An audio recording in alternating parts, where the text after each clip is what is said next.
حضرت حسن بصری رضی اللہ تعالیٰ عنہ فرماتے ہیں اپنی توبہ کا واقعہ، فرماتے ہیں کہ میں امیر کبیر شخص تھا اور بصرہ کے بازاروں کے اندر دکھی پریشان لوگوں کی مدد کے لیے بھی نکلتا تھا۔ ایک دن میں بازار میں جا رہا تھا کہ ایک خاتون مجھ کو نظر آئی، اتنی خوبصورت جیسے چاند کا ٹکڑا ہو۔ میں نے مسلسل اس کی طرف دیکھنا شروع کر دیا۔ اس نے کہا اما تستحی، تجھے حیا نہیں آتی، مجھے دیکھے جا رہے ہو؟ کہتے ہیں میں نے کہا ممن، کس سے حیا کر؟ تو اس عورت نے کہا فمن یعلم خائنۃ الاعین وما تخفی الصدور، اس سے حیا کرو جو دلوں کے بھید جانتا ہے، جو آنکھوں کی خیانت کو جانتا ہے، اس سے حیا کرو۔ کہتے ہیں یہ بات تو بہت بڑی تھی، لیکن اس کا حسن ایسا تھا کہ مجھے اس کے باوجود اس کی طرف رغبت رہی اور میں مسلسل اس کو دیکھتا رہا۔ اس نے پھر مجھے کہا کہ کیا معاملہ ہے کہ تم میری طرف دیکھنا چھوڑتے نہیں ہو، کون سی چیز پسند آئی؟ تو کہتے ہیں میں نے اس کو کہا کہ تیری جھیل سی آنکھوں میں ڈوبنا چاہتا ہوں اور یہ میرے لیے ایک باعث کشش ہے۔ اس نے کہا تم رکو، شاید تمہارا مطلوب پورا ہو جائے۔ میں وہاں رکا اور وہ اپنے گھر چلی گئی۔ تھوڑی دیر کے بعد اس کی خادمہ تشت کے اوپر کپڑا ڈالا ہوا ہے اور میرے طرف بڑھایا۔ کہتے ہیں میں نے جب کپڑا اٹھایا تو اس کے اندر اس کی دو آنکھیں تھیں اور اس کے اوپر لکھا ہوا تھا کاغذ کے ٹکڑے پہ لا اريد عینا یفتتن بسببھا احدا، میں ان آنکھوں کو رکھنا ہی نہیں چاہتی جس کی سبب سے ایک مومن فتنے میں پڑ جائے۔ کہتے ہیں کہ میں نے اپنی داڑھی کو پکڑا اور زاروں کے تار رونے لگا۔ میں نے کہا اے حسن بصری تو اس عورت سے بھی گیا گزرا ہے، اتنا خوف اس کے سینے کے اندر؟ کہتے ہیں میں داڑھی کو پکڑ کے زاروں کے تار رویا اور گھر چلا گیا۔ ساری رات میں نے توبہ میں گزاری۔ جب صبح کا سپیدہ طلوع ہوا میرے دل میں خیال آیا جس نے اپنی آنکھیں وار دی اس سے بھی تو معذرت کر رہا ہوں، اللہ سے تو معافی مانگی۔ کہتے ہیں کہ میں صبح اٹھا اور جب اس عورت کے گھر کے دروازے کے قریب پہنچا تو اس کا جنازہ نکل رہا تھا۔ میں پھر بڑا پریشان ہوا، واپس آیا، سارا دن مشکل میں گزارا۔ رات جب میں سویا تو وہ عورت مجھے خواب میں ملی۔ میں نے کہا کہ مجھے کوئی وصیت کرو، تو اس نے کہا اذا خلوت فاذکر اللہ، میں تجھے وصیت یہ کرتی ہوں جب تم تنہائی میں ہوا کرو تو اللہ کو یاد کیا کرو۔ وَإِذَا أَصْبَحْتَ وَأَمْسَيْتَ فَاسْتَغْفِرِ اللَّهَ وَتُبْ إِلَيْهِ، اور جب تم صبح کرو یا شام کرو تم استغفار پڑھا کرو اور اللہ سے توبہ کیا کرو۔ حضرت حسن بصری فرماتے ہیں کہ اس عورت کا یہ عمل مجھے توبہ کے راستے پہ ڈال لیا، پھر وہ حسن بصری زمانے کے امام اور مقتدا بنے۔ تو انسان جب عبرت حاصل کرنے پہ آتا ہے تو ایسے اسباب اس کے لیے مہیا ہو جاتے ہیں، توبہ کرنے میں دیر نہیں کرنی چاہیے۔ بعض بات بندہ سوچتا ہے کہ ابھی میرے بڑے کام پڑے ہوئے ہیں، جب میں بوڑھا ہوں گا میں ریٹائرمنٹ لے لوں، میں بچوں کی شادیاں کر لوں، بس پھر فراغت ہو جائے گی، بچے کاروبار سنبھال لیں گے، پھر میں ہوں گا، مسجد ہوگی۔ یہ ایسا بندہ کہہ رہا ہے جس کی ملک ایک سانس بھی نہیں ہے، جو ایک سانس کا بھی مختار نہیں ہے، اور ایسے بات کر رہا ہے جس طرح سب کچھ اس کے قبضے میں ہو۔ تو توبہ کے اندر تاخیر نہیں کرنی چاہیے۔ بنی اسرائیل کے اس شخص کا واقعہ آپ کو پہلے بھی شاید میں نے کسی مجلس کے اندر عرض کیا تھا کہ جس کو طول عمل نے برباد کر دیا، اس کی نیکیوں کی وجہ سے اس کو خبر پہنچی کہ اس کی عمر 1000 سال ہے، تو اس نے کہا جب میری عمر اتنی لمبی ہے تو پھر میں عبادت کی بھٹی کے اندر کیوں جلتا رہوں؟ میں 900 سال گناہ کر لیتا ہوں اور 100 سال قبل توبہ کر لوں گا اور گناہوں کی معافی چاہ لوں گا۔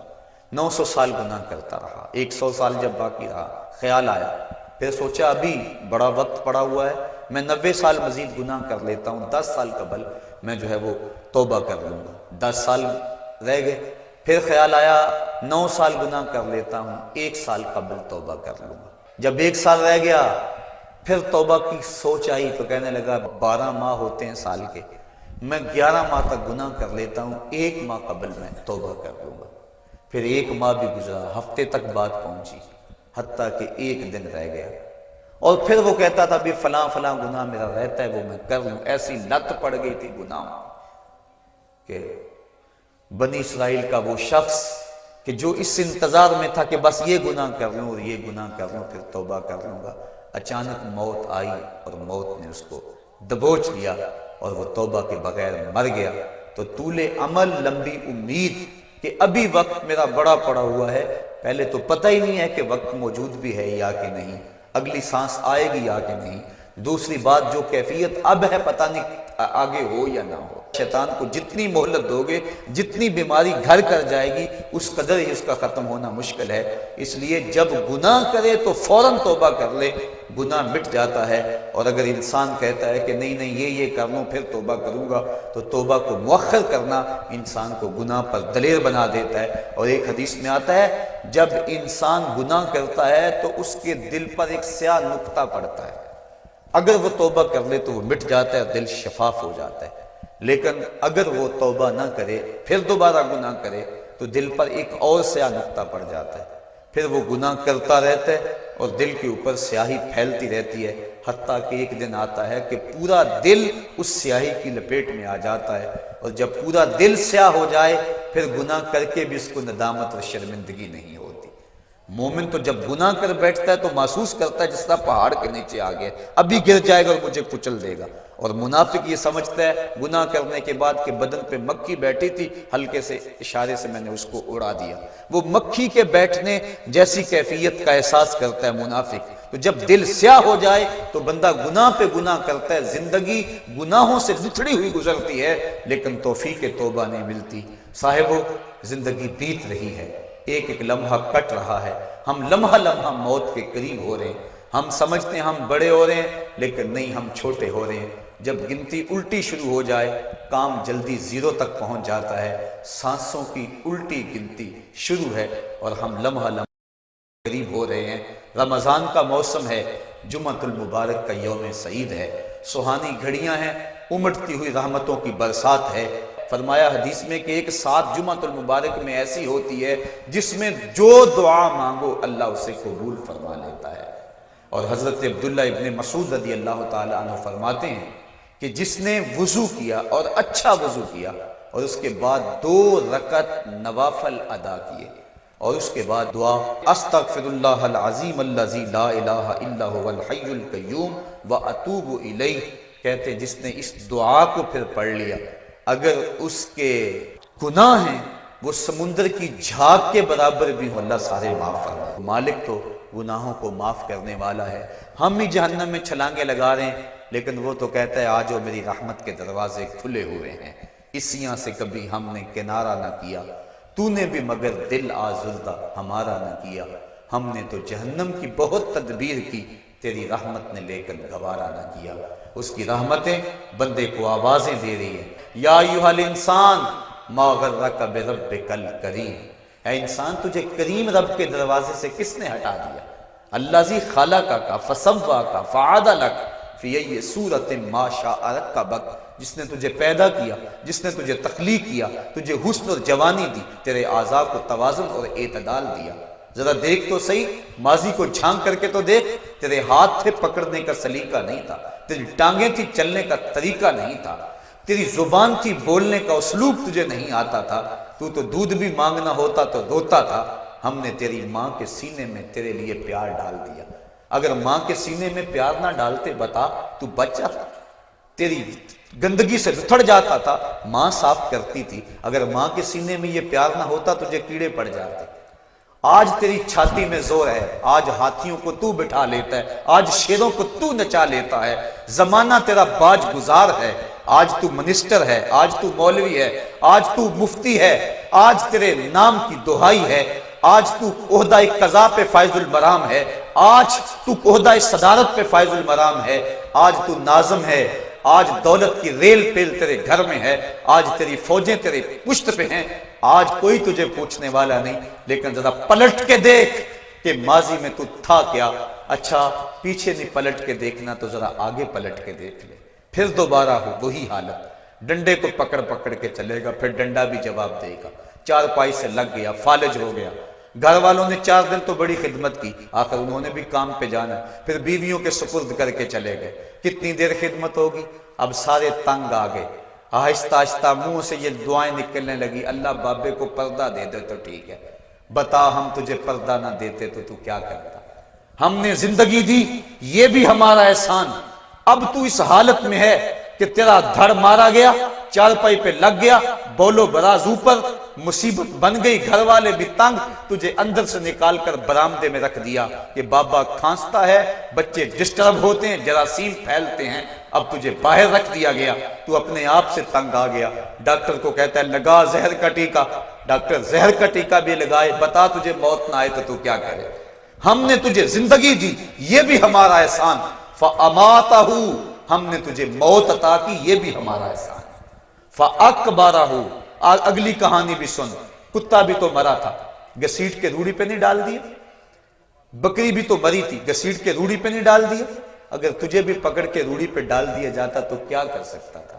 لیکن ہم نے کہا نہیں نہیں، یہ میرا شاہکار ہے، اس کو غسل دو، بیری کے پتے بھی ڈال لو، صفائی ستھرائی خوب ہو جائے، چٹے لباس کا کفن دو، سند سند پہ خوشبو ملو، اب سارے تجھے دیکھنے آ رہے ہیں، تو دولہا بنا ہے، تیرا منہ دیکھنے سارے آ رہے ہیں، ساری بستی امڈی آ رہی ہے تجھے دیکھنے کے لیے۔ پھر تیری چار پائی اٹھی، چار بندوں نے اٹھایا، کندھا بدل بدل کے چلتے ہیں، ہر ایک کی خواہش ہے کہ میں کندھا دے لوں۔ پھر میں نے کہا تیز نہ چلنا، میرے شاہکار کو کہیں جھٹکا نہ لگے۔ پھر تیرا اعزاز اور تیرا پروٹوکول کہ امام کعبہ بھی ہو تو وہ پیچھے اور تجھے آگے رکھا گیا۔ انسان ذرا غور تو کر، تو کس چیز پہ نازاں ہے اور بھول گیا اس رب کو؟ آجا، اس کی رحمت کی باہیں کھلی ہوئی، وہ بلا رہا ہے تجھ کو، آجا پلٹ کے آجا، آنا تو نے ہے ہی، کل جو کفن میں منہ چھپا چھپا کے آتا پھرے گا، آج کھلے منہ آجا، اس کی رحمتیں آواز دے رہی ہیں، یا ایھا الانسان ما غرک بربک الکریم۔ صاحبو، جوانی کی توبہ بہت بڑی دولت ہے، جو جوان ہیں وہ جوانی کے ایک ایک لمحے کو غنیمت سمجھیں۔ وہ جوان جس کی جوانی اللہ کی عبادت میں گزری، حضور فرماتے ہیں کل قیامت میں جب کوئی سایہ نہیں ہوگا، اللہ اسے اپنے عرش کا ٹھنڈا سایہ نصیب فرمائے گا۔ اور بڑھاپے کے اندر بھی توبہ بڑی دولت ہے، گو جوانی کی فضیلت زیادہ ہے، لیکن بڑھاپے کے اندر بھی توبہ نصیب ہو جائے تو یہ بھی بہت بڑا اعزاز ہے، ورنہ ہوتا یہ ہے کہ قبر میں ٹانگیں ہوتی ہیں اور گناہ پہ گناہ کیا جا رہا ہے۔ وہ کیا کہا تھا میاں محمد بخش عارف کھڑی رومی کشمیر نے کہ ہڈیاں کمبن گوڈے کھڑکن تے اڑ گیا لک تیرا، اجے بھی بدیوں باس نہ آیا، جیو مرد دلیرا۔ ہے انسان کدھر بھٹک رہا ہے، مالک تجھے آوازیں دے رہا ہے۔ کبھی بھاگے ہوئے کو بھی یوں آوازیں دی جاتی ہیں، کبھی در چھوڑ کے بھاگنے والوں کو بھی یوں بلایا جاتا ہے، لیکن کہتا ہے توبوا الی اللہ، آ جاؤ، میری رحمت کے دروازے کھلے ہوئے ہیں، ابھی مغرب سے سورج طلوع نہیں ہوا، میرے بندے جب تو توبہ کا ہاتھ پھیلائے گا میں تیرے گناہ جو ہیں وہ فرشتوں کے خیالوں سے بھی مٹا دوں گا، نامہ اعمال سے بھی مٹا دوں گا، جو زمین گواہ بنی ہے وہ بھی گواہی دینا بھول جائے گی، تیرے اعضاء بھی بھول جائیں گے، گناہ تجھے بھی یاد نہیں رہیں گے، اور ان چار گواہوں کو یاد نہیں رہیں گے۔ کل قیامت کے دن جب رب کے حضور ملے گا تو کوئی گواہ تیرے گناہوں کا موجود نہیں ہوگا۔ آ تو صحیح، جھولی پھیلا تو صحیح، ہم تو مائل بکرم ہیں، کوئی سائل ہی نہیں، ہم تو مائل بکرم ہیں، کوئی سائل ہی نہیں، راہ دکھلائیں کسے، کوئی رہ روے منزل ہی نہیں۔ آؤ، توبہ کا دروازہ کھلا ہے، اس کی رحمتوں کا دروازہ واہ ہے، اس کی کرم نوازیاں تمہیں آواز دے رہی ہیں، جھجک آتی ہے اس کے در پہ آتے ہوئے، چلو میرے نبی کا وسیلہ لے کر آ جاؤ۔ وَلَوْ أَنَّهُمْ إِذْ ظَلَمُوا أَنفُسَهُمْ جَاءُوكَ، اگر تم گناہ کر بیٹھے ہو، اپنی جانوں پہ ظلم کر بیٹھے ہو، آؤ تمہیں توبہ کا ایک اور راستہ دکھاؤں، آسان راستہ، کہ تم میرے نبی کی چوکھٹ پہ آؤ اور یہاں آ کے معافی مانگو، پھر میرا نبی تمہارے لیے ہاتھ اٹھا دے۔ تم تو معافی مانگنے آئے تھے، لَوَجَدُ اللَّهَ تَوَّابًا رَحِيمًا، توبہ تو ملنی ہی ملنی ہے، نبی کو ساتھ لے آئے ہو، میں رحمت بھی فرما دوں گا، اضافی رحمت اپنی جانب سے فرماؤں گا، آؤ تو صحیح میری چوکھٹ پہ۔ اللہ کے محبوب کی چوکھٹ پہ صحابہ آیا کرتے تھے، اور محبوب کے جب ہاتھ اٹھتے تو پھر دعائیں قبول ہوتی، توبہ کے دروازے کھل جاتے اور اللہ کی رحمتیں برستی۔ ابو لبابہ کی توبہ کا واقعہ کتب حدیث کے اندر موجود ہے، اور دیگر صحابہ کی توبہ کے واقعات موجود ہیں۔ حضور کے انتقال کے بعد حضور کی قبر پہ چلے جاؤ، امام عطا بھی کہتے ہیں کہ میں حضور کے روضے پہ بیٹھا تھا، ایک دیہاتی آیا اور حضور کے روضے پہ کھڑا ہو کے کہنے لگا حضور میں گناہوں کی بخشش کے لیے آیا ہوں اور بغیر مغفرت کے تو نہیں جاؤں گا۔ کہتے ہیں وہ اس قدر فریاد کرتا رہا، روتا رہا کہ مجھے اس کی حالت پہ ترس آ رہا تھا۔ جب وہ چلا گیا میری آنکھ لگ گئی، آنکھ لگی تو خواب میں حضور کی زیارت نصیب ہوئی، اور آقا کریم نے فرمایا قم یا عتبی، عتبی اٹھو اور اس عرابی کو تلاش کرو، اور جب مل جائے تو میری طرف سے جنت کی بشارت دے دو۔ اور صاحب مدارک نے ایک روایت لکھی ہے کہ ایک شخص حضور کے روضے پہ آیا اور حضور کے مبارک روضہ کی مٹی کو، تربت نور کو اپنے سر میں ڈال رہا ہے اور کہتا ہے میں تو گناہوں کی بخشش کے لیے آیا ہوں۔ یہ حضور کے انتقال سے 3 دن کے بعد کا واقعہ ہے۔ وہ کہتا ہے میں تو مغفرت کے بغیر جانا ہی نہیں ہے۔ وہ تو چلا گیا لیکن یہ جم کے بیٹھ گیا، غنی کے در پہ ڈیرے جما دیے، کہا میں تو نہیں جاؤں گا جب تک میری مغفرت نہ ہو۔ فنودی من القبر انہ قد غفر لک، صاحب مدارک لکھتے ہیں گنبد خضرا سے آواز آئی جا تیرے گناہوں کو معاف کر دیا گیا، مجرم ہو تو منہ اشکوں سے دھوتے چلے آؤ، آؤ در تواب پہ روتے چلے آؤ۔ قرآن میں مذکور ہے بخشش کا